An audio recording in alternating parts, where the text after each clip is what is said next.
What's going on, YouTubers? It's your boy Ghostface Gaming back again with another update and another Dragon Ball Super episode 126 review and discussion. And we're going to kick right off into it. We're not going to stagger around too long. This is a really short video to give you guys a brief synopsis of what went on in the video in this week's episode. If you did not see this week's episode, before you watch my review, I'm going to let you know right now, there will be light spoilers for episode 1. Will be heavy spoilers for the whole episode of 126 and light spoilers for episode 127. So once again, if you have not seen any of the scans or the episode for this week, click out now and go ahead and watch the video, watch the episode, and come right back. I'm going to give you 3 seconds to click out now. All right, so getting into this episode this past weekend, episode 126, and as you can see right here on the first screen, my boy Vegeta. Like, Vegeta did his thing, like what we've been crying and complaining for with Vegeta, and him playing second fiddle. Despite what anybody says, if you really pay attention to Super, Vegeta's been ahead of Goku just about the entire arc of the entire series of Dragon Ball Super. He's just been a tad bit ahead of Goku. He went and trained 6 months before Goku with Whis and Beerus. In the Goku Black arc, he got a power up and was stronger than Goku and actually put them hands on merged Zamasu. If you check the comic or the manga, it was a little bit different, even though he showed his master strength in there, the master Super Saiyan Blue. But here, I really appreciate how they did Vegeta in this. But that didn't come up until like the second half.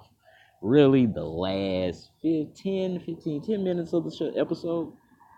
The majority of the episode was a rehashing, or it started off right where 125 left off. And that was Vegeta. That was 17 and Frieza versus the newly awakened God of Destruction, Toppo. Like I said, the first half of the episode was just rehashings of last week's episode. I kind of have problems with it coming down to the wire. We have exactly 3 to 4 episodes left, and it is 4 minutes left in the tournament. I'm just looking for something really visually aesthetic, that'll set this off as far as story-wise. I mean, they're kind of wrapping this up quickly. I feel like they wasted Toppo, but that's a whole nother discussion for another video. So let's get into these screenshots and scans of 126.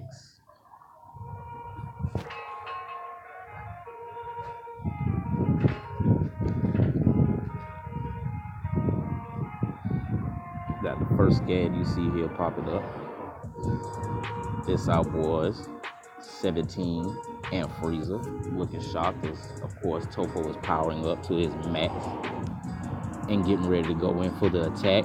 And he goes in and gets ready to put these hands on Frieza and mud stomps our boy again.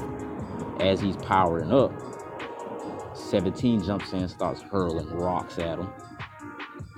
And, of course, that's the old Dragon Ball trope. You crush somebody with rocks and they don't do nothing, get mad and power up outside of the rocks. So 17 comes up with a plan, runs them around the arena.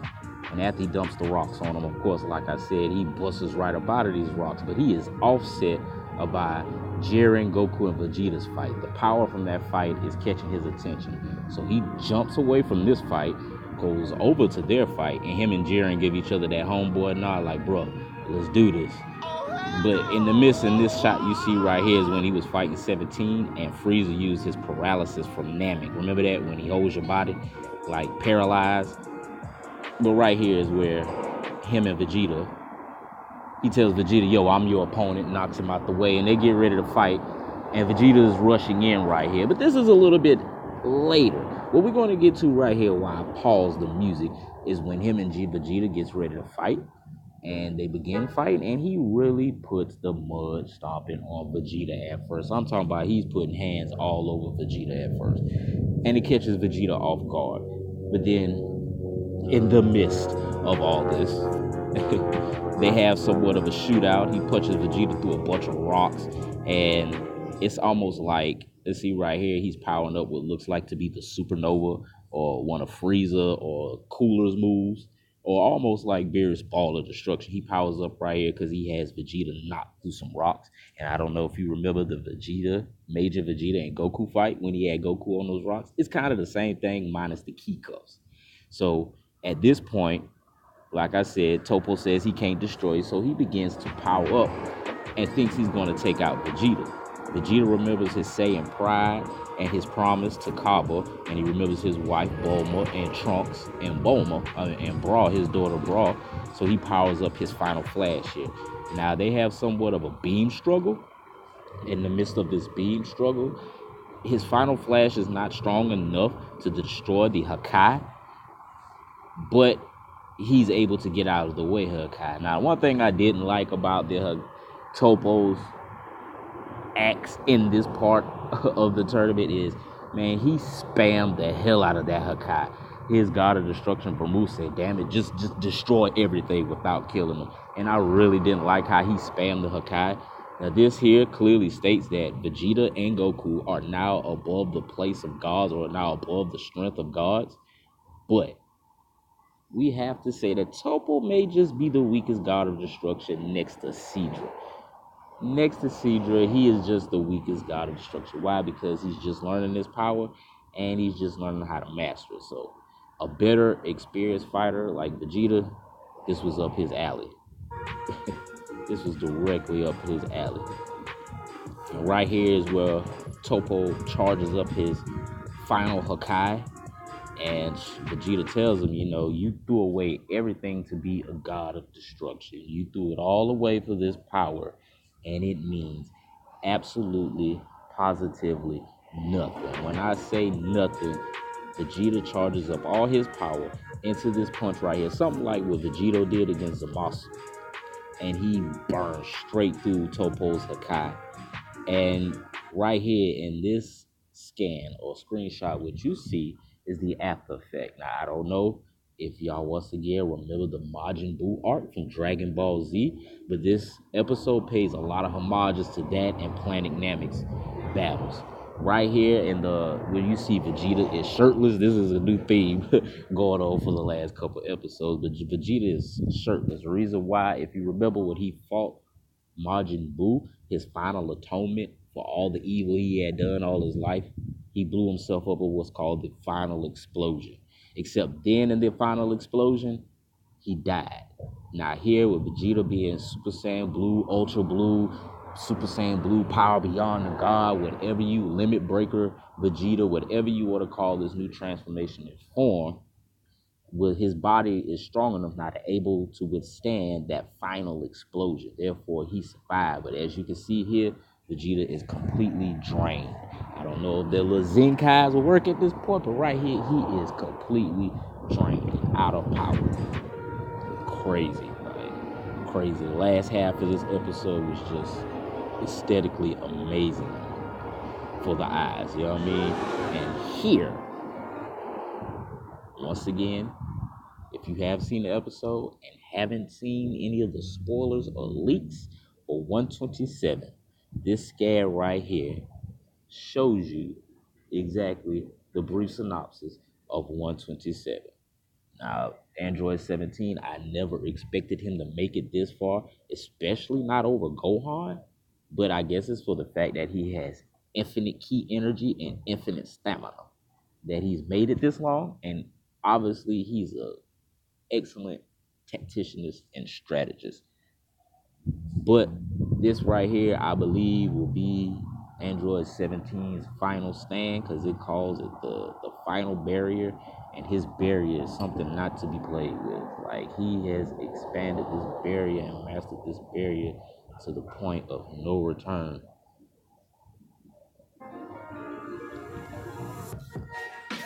But there goes your spoilers. By the way, instrumentals by Origami. And as you can see right here, this is another scan from episode 127. Vegeta this is at the end of the episode, but Vegeta is seriously damaged. And you see Android 17 there in the back. as Jiren begins to power up the most unearthly way. The way his aura looks is almost like Goku's when he first went Super Saiyan God with some purple in the background. So this transformation of this power up of Jiren obviously is his strongest, even though we know in Dragon Ball when they say max power, it's not really max power. Yeah, man. What are you guys' thoughts?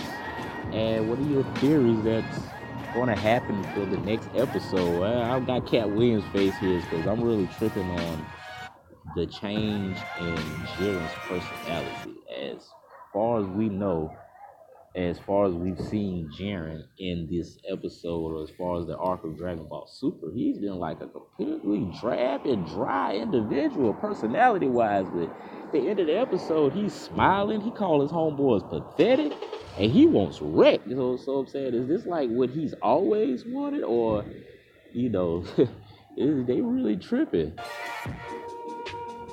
This is a complete change. So I know Goku, Vegeta, Android 17 have their work cut out for them. As you can see, this is the scan for next week's episode. But before we end here, I have one question. I want you to leave your theories down in the description in the comments below. What happened to Frieza? Like, where's Frieza at? If you saw the episode, you saw 17 and Frieza got blasted away between the clash between Vegeta and Toppo, and then 17 pops up. But once again, Frieza has disappeared. Where's Frieza? Like, do they have some kind of special plan for Frieza? Because it's kind of getting annoying how they just pop him up to do nothing, because at this point, he's pretty much useless. He's low-key out of his ballpark as far as power scaling wise. So, what's up with Frieza? What are they going to do with Frieza? We're too close to the end for them to fumble the ball like they did in the Future Trunks arc. I would be so disappointed if they fumble the ball with the ending like they did in the Future Trunks arc. But thank you for watching. I know this video has been kind of choppy and sketchy. Like, subscribe, and share. Put your thoughts and theories down in the comment section below. It is your boy, Ghostface Gaming. Peace.